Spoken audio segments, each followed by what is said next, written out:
নমস্কার, শুভ সন্ধ্যা। নিউজ ভ্যানগার্ডের পর্দায় আপনাদের সকলকে স্বাগত। আমি সুপ্রীতি রয়েছে আপনাদের সঙ্গে। চোখ রাখবো আপডেট খবরের দিকে।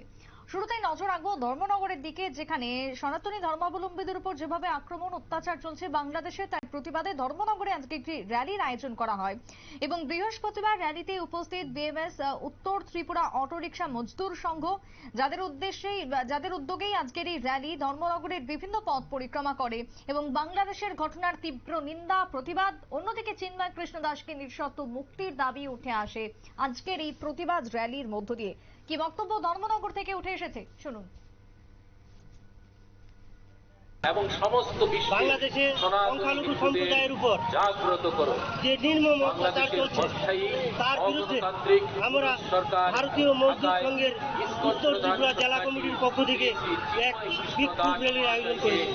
এই বিক্ষোভ র্যালির মাধ্যমে আমরা বাংলাদেশের গণতান্ত্রিক ইংলিশ সরকারকে এই নির্মম অত্যাচার অবিলম্বে বন্ধ করার আহ্বান রাখছি। আপনারা শুনলেন সংশ্লিষ্টের বক্তব্য। আজকের এই র্যালিতে প্রায় 400-র অধিক বিএমএস কর্মী অংশগ্রহণ করে। ধর্মনগরের বুকে রীতিমতো সাড়া জাগানো এই র্যালি বাংলাদেশের বিরুদ্ধে তীব্র প্রতিবাদ উঠে আসলো সাধারণ মানুষ থেকে শুরু করে মজদুর সংঘের পক্ষ থেকে। ছোট্ট একটা বিরতি নিয়ে নেব, ফিরে আসবো বিরতির পর। সঙ্গে থাকুন।